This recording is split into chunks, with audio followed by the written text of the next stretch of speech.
The Innovators Network. Welcome to the Killer Innovation Show, the longest continuously produced podcast in history. Each week, Phil McKinney brings you the insights and strategies to amplify your creativity and innovation skills. Here's your host, Phil McKinney. This episode is sponsored by Zoom. With Zoom, you can streamline your communication, collaboration, and creativity all in one place. Zoom is the market-leading platform that provides video meetings, voice, webinars, and chat across desktops, phones, tablets, and conference room systems. To learn more about Zoom and sign up for your free account, visit killerinnovations.com/Zoom.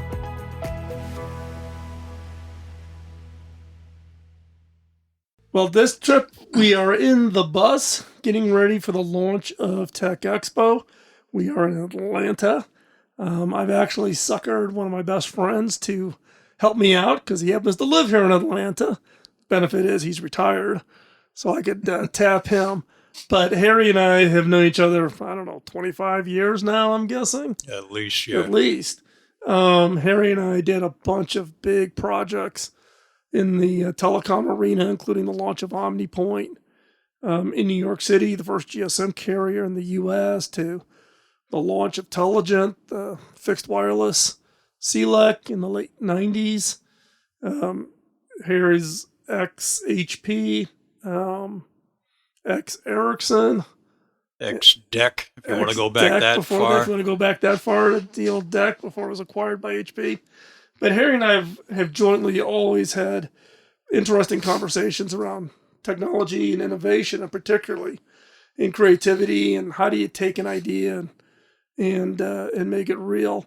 Before we started recording, Harry and I were actually we're both grandfathers, so we do the grandpa comparison about what's going on with our grandkids and what do we do to encourage them on their own paths. But thought we'd just take this opportunity here in the bus before the show gets crazy with all the interviews, just to kind of catch up and see what you're up to. So what have you been up to? I know yesterday you were off hiking with the grandkids. I heard that story. Yeah, grabbed them, went out for about a 5-hour walk up in the mountains. It was very enjoyable. Came back, had a simple meal, and headed back. Yeah, I think you and I talk about this all the time about once you start having the grandkids, your priorities kind of shift to where your legacy really comes from, whether it's your legacy a product or a technology, or is it that investment into the next generation? Yeah, and it's funny watching the kids grow over time, how you potentially guide them.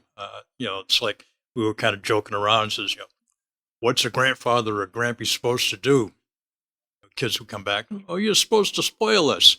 I said, no, we're supposed to tease you, toughen you up for later on in life. But, yeah. Well, it's interesting because, I have 5. How many do you have now? 2. 2. And it is interesting as you watch them get older and they kind of get to that 9, 10, 11.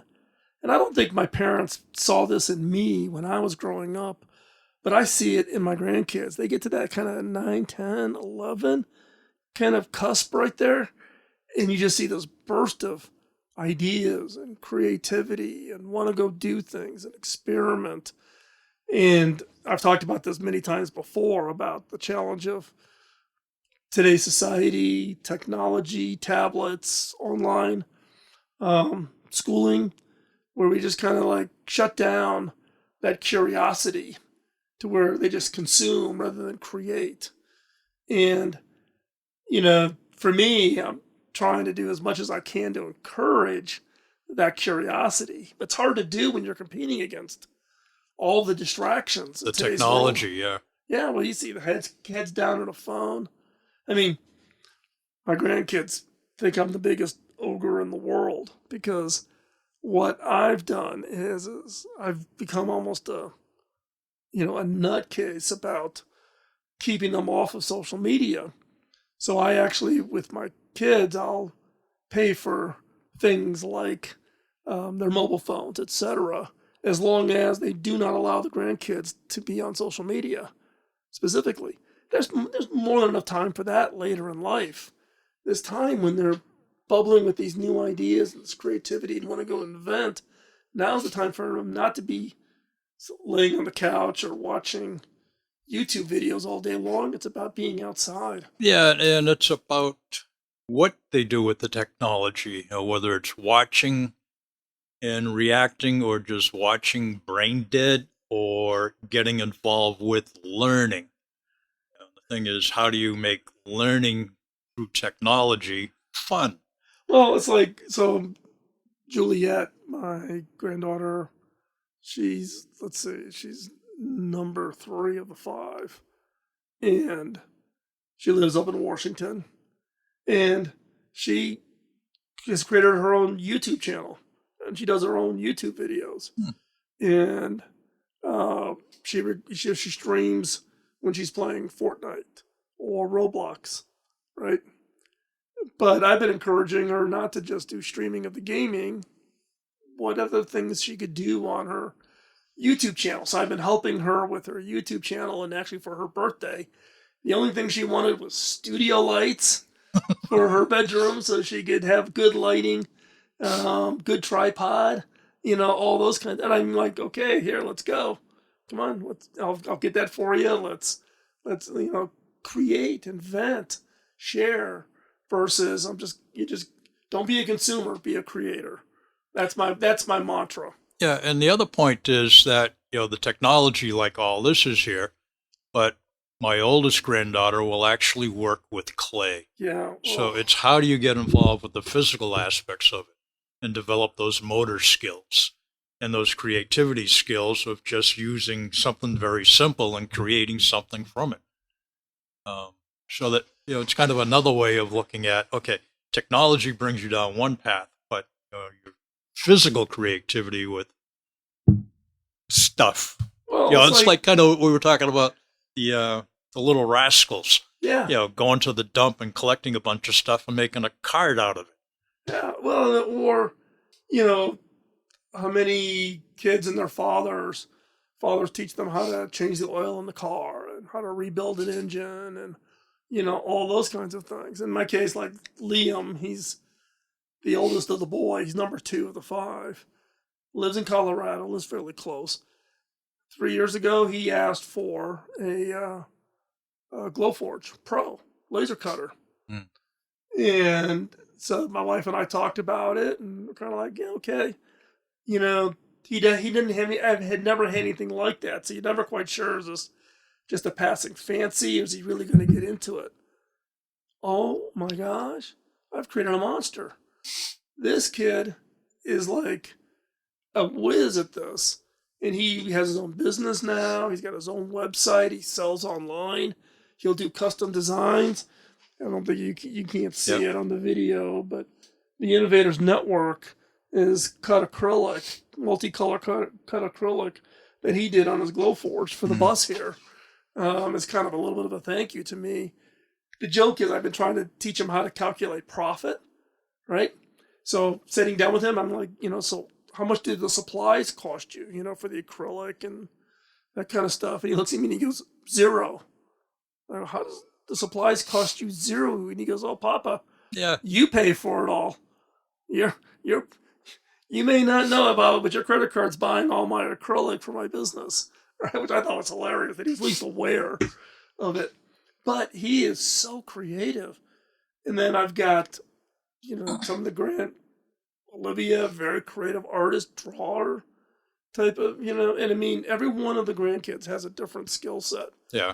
And how do you support it? How do you encourage it? Because I am fearful of the next generation of innovators, right? Coming through the educational system. Because we no longer have art, music, the things that were the creative outlets for the kids to be able to experiment. Like you try art. I was never very good at art until Mrs. Diaz, my art teacher in 7th grade, got me to do linoleum cut block. And I did a linoleum cut block. I can even tell, I still have it. It sits in my office, of a dragon head that turned out, I don't know where it came from. And I won all kinds of art awards for that. And that just kind of unleashed this graphic side of me, which then ultimately led for me to go to college originally as an architecture major before I moved to computer science. And when you take those things out of the public school system, that means it's on the parents and the grandparents to put that back in because they're not getting it in the school system. Yeah. It's almost like getting them involved in a team sport even. Yes. So they're very individually focused on what they have to do, but how can I work together to produce something? Teamwork, collaboration. Yeah. Where do you learn that? Oh, it's like your grandson about creating the sign like that, not knowing about the finances, but there could be someone else who says, I can put together the finance. I understand that piece. Well, this gets back. You and I were just talking about this earlier about, the reason I think you and I teamed up in the business world and then became long-term friends was we had complementary skill sets. Yep. Right? And, if you look at like Bill Hillett and David Packard, Steve Jobs and Steve Wozniak, you look at, Bill Gates, Paul Allen, you look at anybody that's had achieved some form of success, it's that partnership, the partnership that's complementary. But how do you, is there a way to learn how to find that partner or who makes a good partner? I don't know. I don't know if there's any way you can, I don't know if there's a checklist because we're all so unique and so different. But like you said, though, putting the kids team sports, learning that, okay, one kid's really good at quarterback. Some guy's really good at playing the center. My old Audrey, she does volleyball. She's very tall. She's as tall as my wife, so she's tall as grandma. So, everybody's doing different things with different abilities and seeing their own worth, but knowing, being self-aware that there's a gap, find somebody who fills their gap. Well, and a lot comes with observation of people and watching them and understanding that person and say, they need help in this area, and I think we give that person a little help in that area, they'll bloom. So it's understanding and watching and figuring out, if I add a little water here, what would happen? Or if I little incense here, what would happen? Or a little guidance here, what would happen? Well, just think about it. How many of us chose our career, achieved our success because we received encouragement from somebody, right? There's this popular thing on YouTube now where people go back to thank a teacher that encouraged them back when they were in school. It was the first time they really got told, you're good at something. You're really good at this. Wow, you're doing amazing in these areas, right? And I think it doesn't matter whether you're a kid or an adult, right? The reaction to encouragement is tangible. Yeah. You feel it, you see it. We tend to run that negative storyline in our head. I'm not good enough. I'm faking it. The whole imposter syndrome thing. But having someone externally say, wow, you're really good at that, that's what can transform people. And I'm kind of difficult wording this, but things change over time. Mm-hmm. So all of a sudden we've got another generation of kids who've been playing these games, and it's what I call the instant gratification. Right. It's all about the dopamine hit. Yeah. So how do the older people understand that culture and helping them go forward based upon how they need that instant gratification or whatever? Well, it gets back, the challenge I think that comes from that's the manifestation of that is the lack of attention span. Right? I jokingly tell my team I work with is the CEO for Cable Labs about, senior leaders inside of organizations tend to have the attention span of a gnat. Me included as a CEO. You got so much stuff going on. But you see it all the way down through kids these days, right? Deep thinking is just not a skill set for a lot of people. And how do you teach that? And how do you reveal to people the value of that, truly understanding? And don't take the superficial. Social media. Don't believe everything on the internet, right? Look at the next level of detail. Is it true or can it be proven? But this whole, you know, lack of attention span of, you know, I want, 90-second, YouTube reels. I don't want to watch oh my gosh, an 8-minute YouTube video. Too long. I'm not going to watch that. I want the 90 seconds. Snip, snip, snip, snip, snip. Right? And we get into doom scrolling as we're going to bed at night. Right? How do you, I don't know. I just worry about, and I don't know, maybe I'm the doom and gloom from my grandparents probably thought the same thing of me, when I first got into computers, that things weren't going to work out and I was going to get sucked into that device and I wasn't going to know how to, milk a cow or, saddle a horse. Make soap. Yeah. But even then, we're 2 generations away now.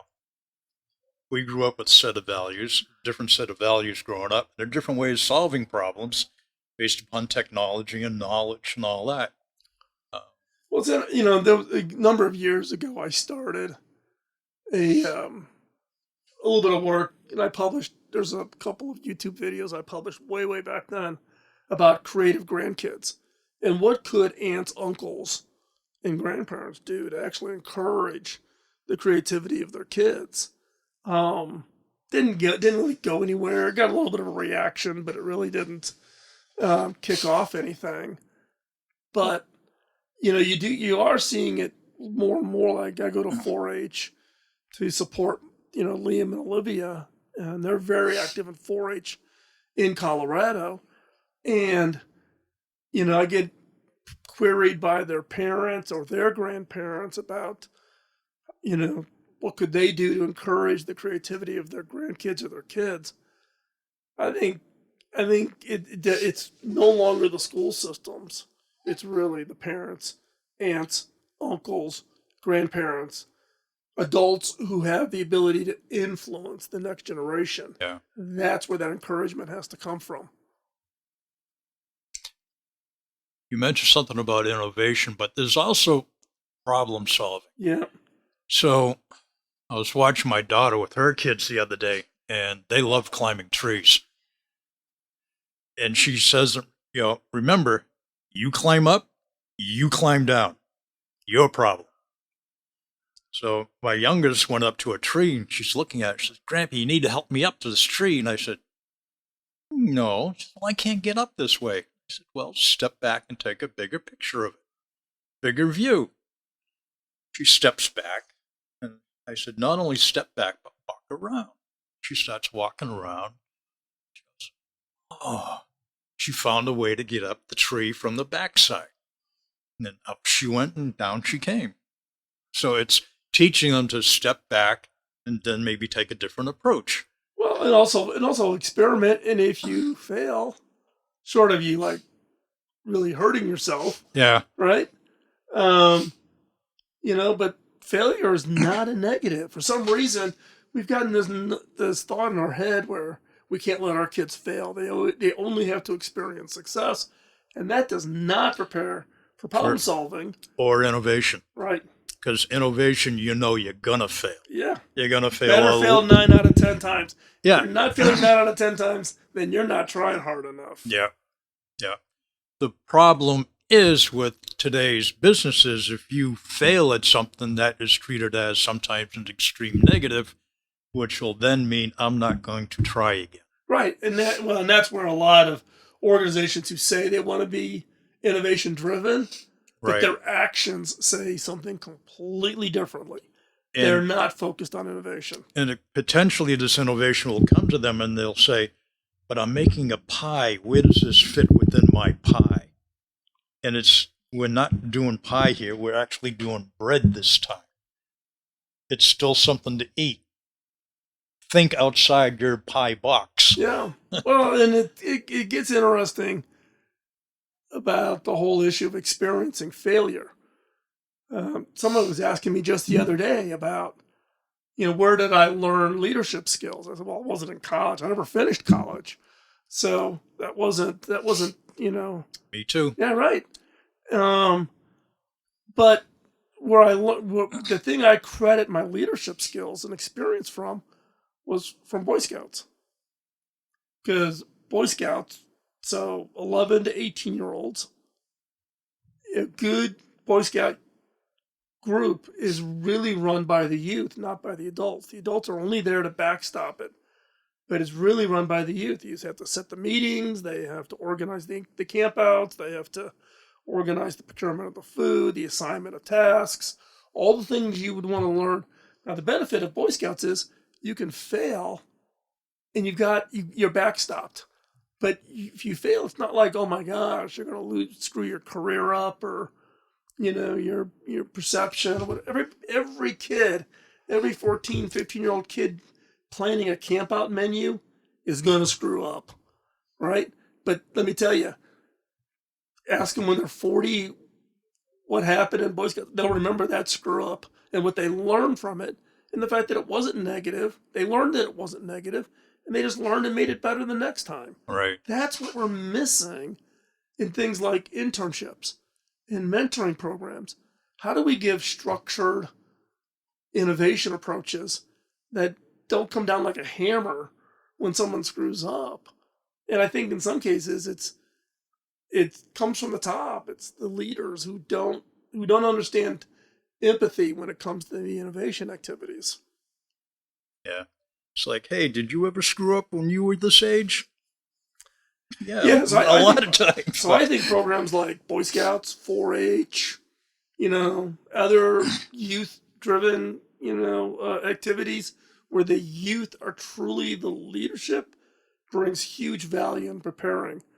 I'm an Eagle Scout. That's one of the reasons, if you go and you read about, Eagles or whatever, it's, 0.02% of the world population are Eagles. Yet, 21% of senators are Eagles. 19% of all the incoming class to West Point are Eagles, right? If you look at how many billionaires are Eagles, it's off the scale, right? Because I think it's that leadership, learn, try, fail safely, and having that environment. And if your kids or grandkids don't have access to that, then how do you replace that?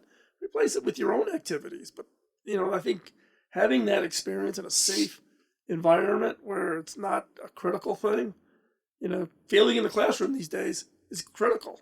Yeah.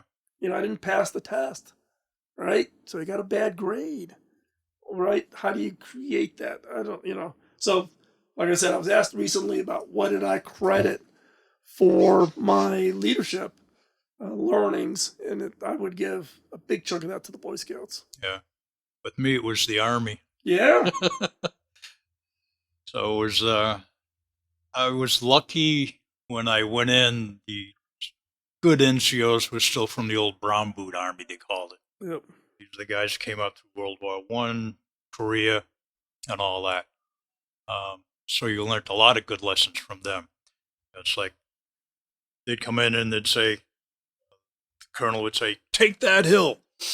And so being a young guy, stuff like that, grab your weapon and you start going to the hill and charge up.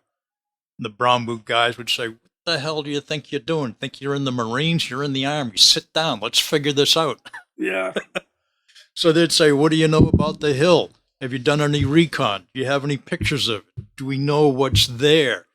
Do we know how much we need to take the hill? So they went through the process of figuring out what the objective is, what your resources you currently have, and can you take it with the current resources? If there's a gap, how do you fill that gap?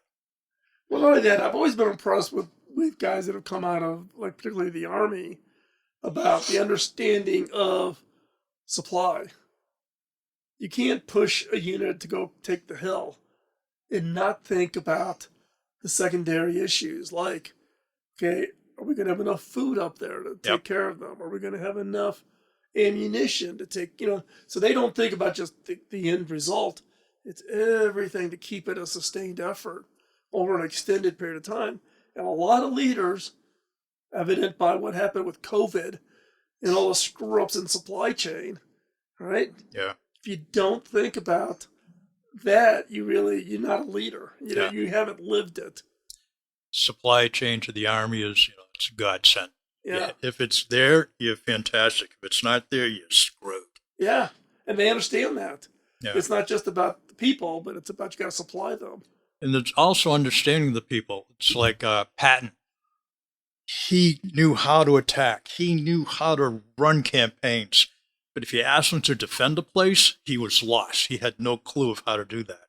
So you had to put the right people in at the right time at the right place. Well, this gets back to complementary skills. Yeah. If anybody thinks they can do it all, particularly in the innovation space, that you're so smart that you're going to be the sole founder, you're missing something.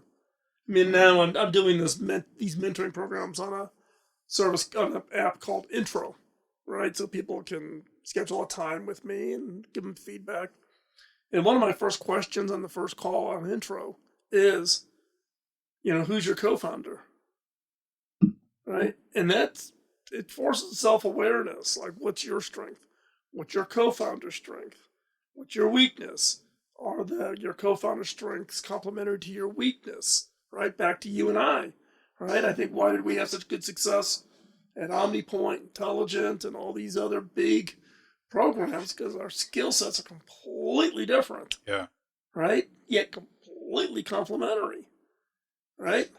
And I think people figuring that out and figuring out how to leverage that's part of leadership. Yeah. I think what you and I had in common was, we'd sit down there, we'd look at it and say, what's going to bite us in the bum? Yeah, well. And try to get ahead of that. Well, we were also pretty fluid at, okay, yeah, that's yours. Yep, this is mine. We would divvy it up based on our skill sets, what each one of us would drive in order, and 100% complete transparent trust.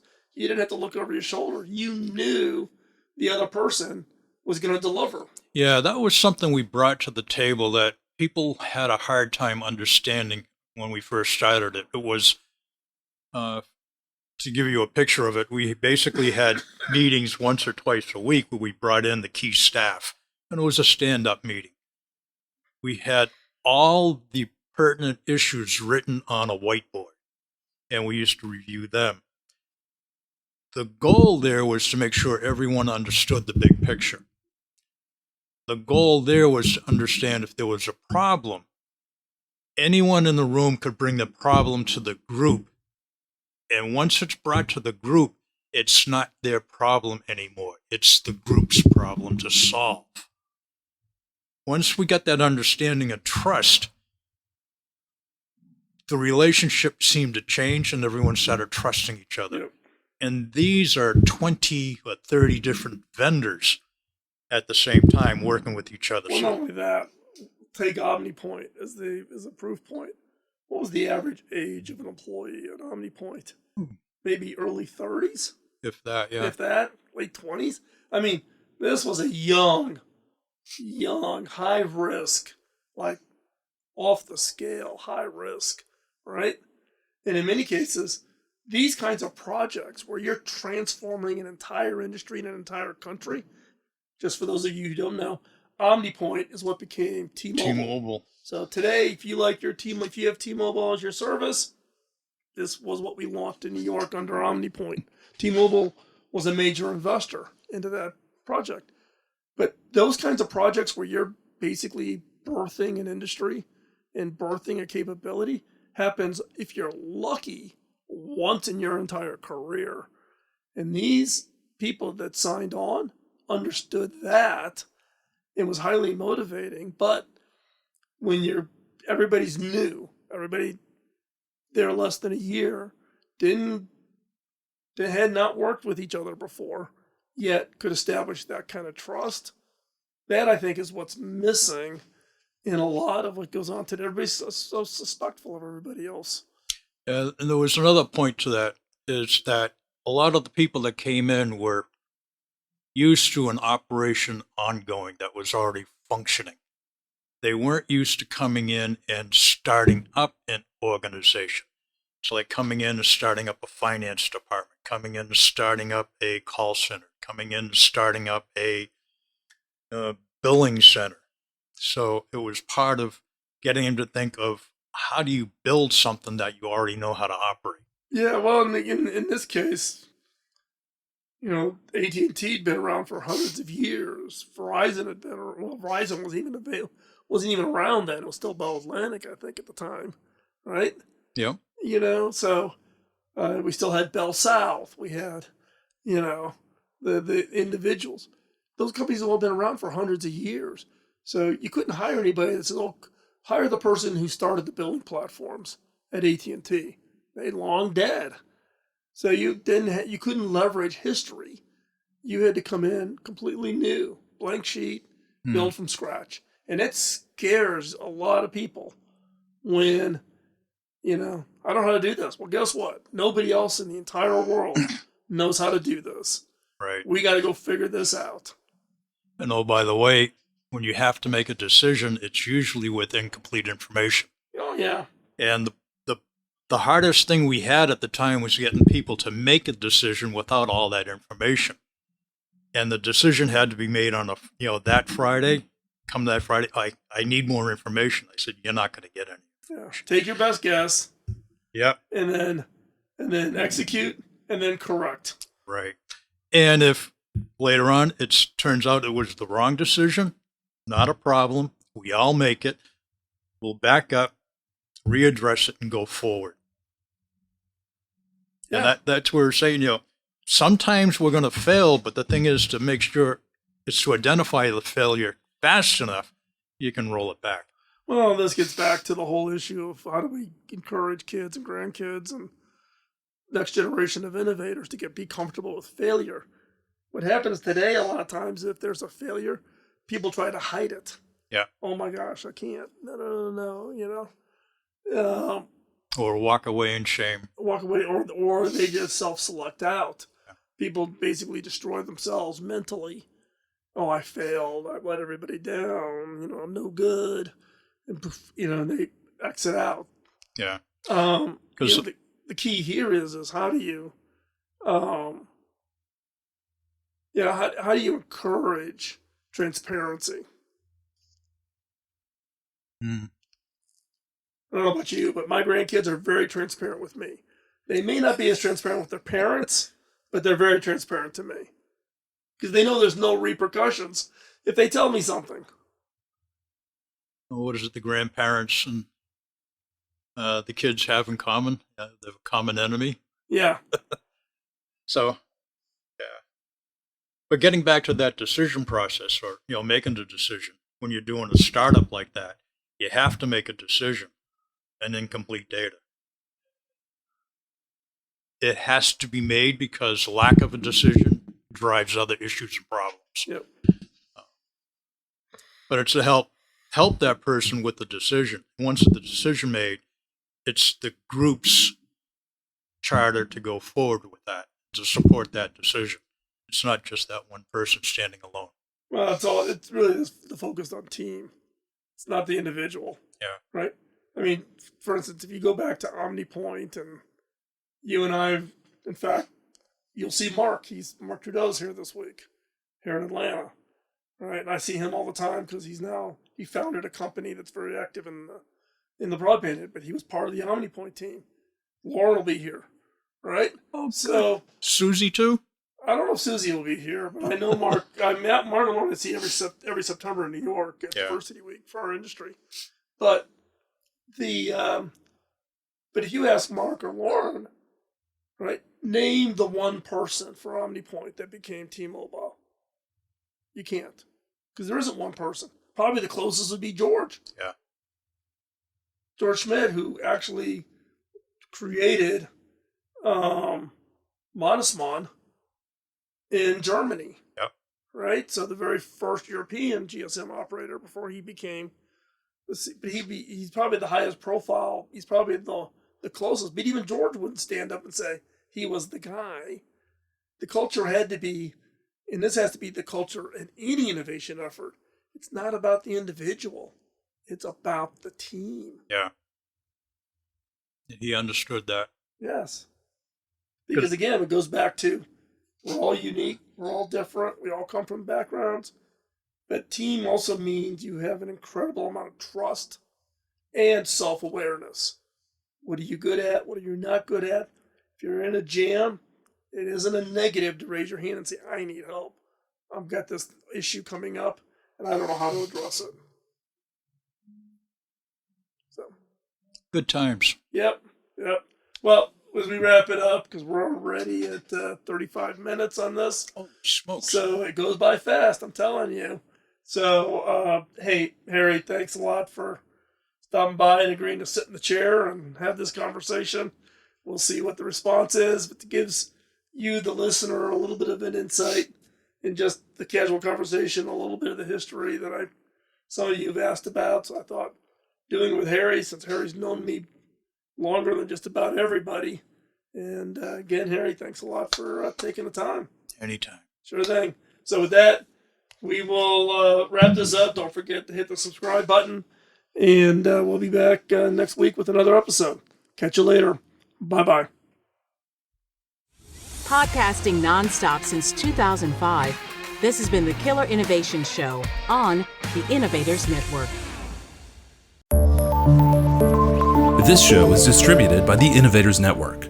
For more information and other great shows and content, visit theinnovators.network.